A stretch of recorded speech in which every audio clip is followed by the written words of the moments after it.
General Hospital spoilers tease that Jordan Ashford may not be a victim at all.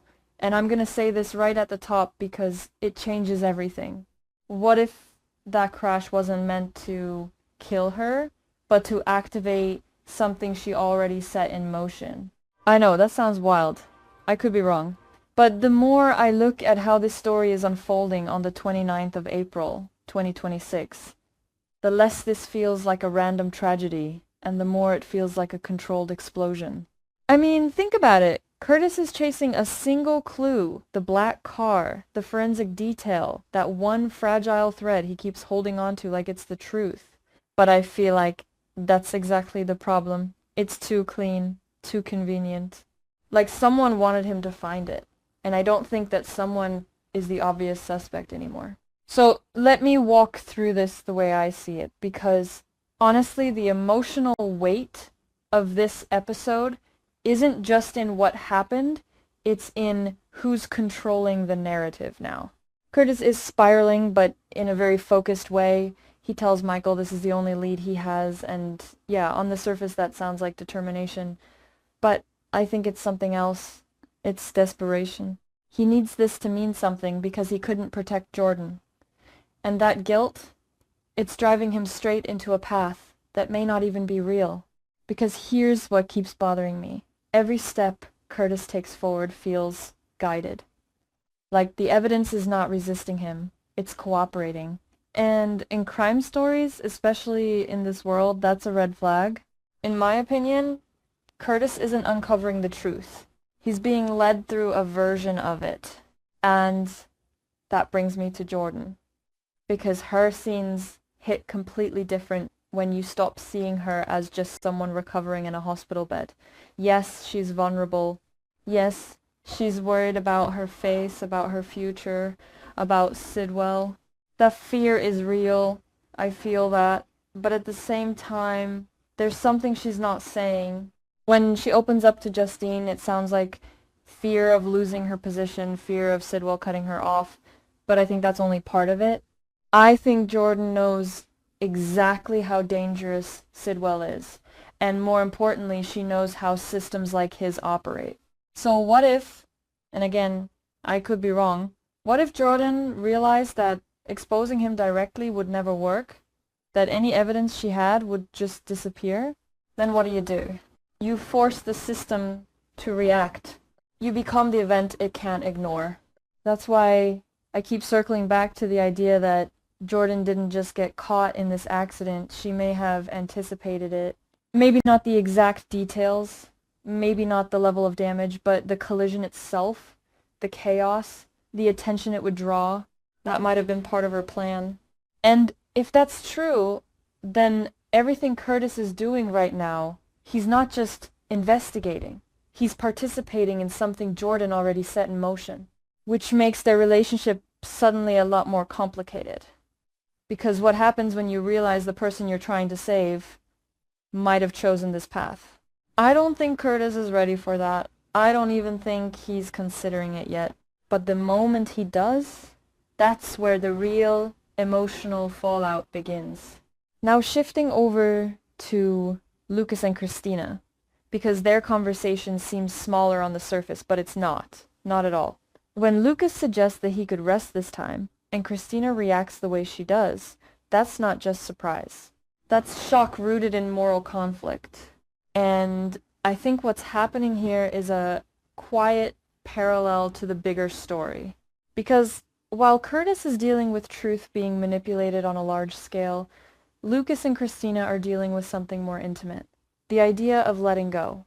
Of deciding when enough is enough. Of whether holding on is always the right thing to do. In my opinion, Lucas isn't being cold. He's being realistic in a way that feels almost uncomfortable. And Christina, she's not ready to accept that perspective. Not yet.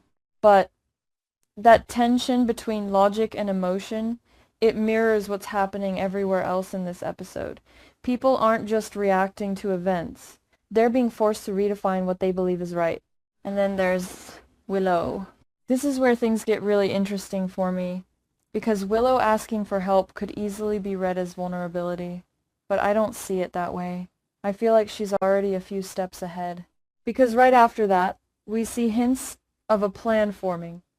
And not just any plan, a quiet one. The kind that doesn't draw attention until it's already in motion. I think Willow is starting to understand something that Jordan already knows.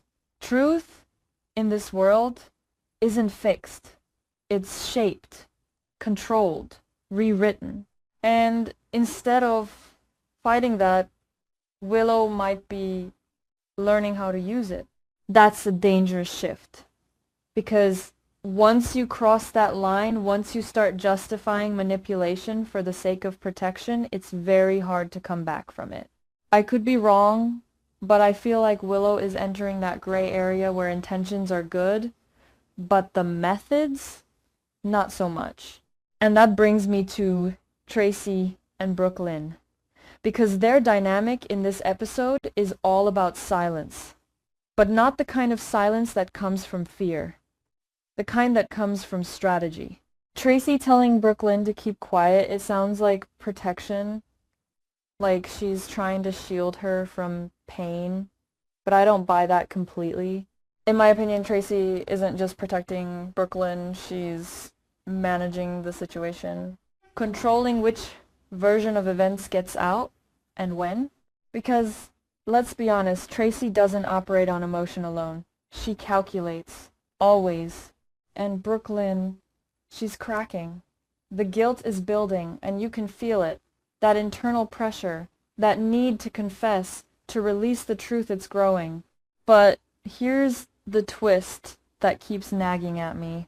What if Tracy already knows exactly what Brooklyn is hiding? Not suspects, knows. And instead of stopping it, she's preparing for it. Building a narrative that can absorb the impact when the truth finally comes out. Because in a situation like this, it's not about stopping the truth. It's about controlling how it's received.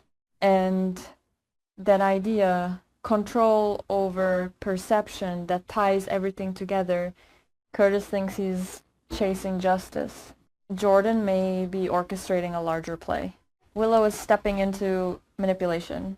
Lucas and Christina are questioning moral boundaries. Tracy is shaping outcomes before they happen. So when we go back to the original question, what really happened with that black car? I don't think we're asking the right question. Maybe it's not who did it, maybe it's who needed it to happen.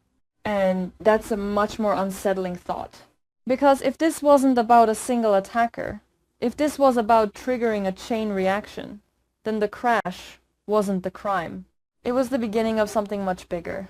And I'll be honest, I feel like we're only seeing the surface right now. There's still one missing piece that nobody is talking about. The driver.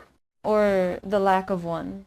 Because if all this evidence exists, but no one can clearly identify who was behind the wheel, then what are we really dealing with here? A person or a system? I know that sounds extreme. I could be wrong. This is just my interpretation. But if the truth itself can be manipulated, then the idea of a clear, simple answer might not even apply anymore. And that's what makes this episode so gripping to me. Not just the drama, not just the emotion, but the uncertainty. Nobody has the full picture. Not Curtis, not Jordan, not even the people who think they're in control. And when the truth finally does come out, if it ever does, I don't think it's going to look anything like what we expect.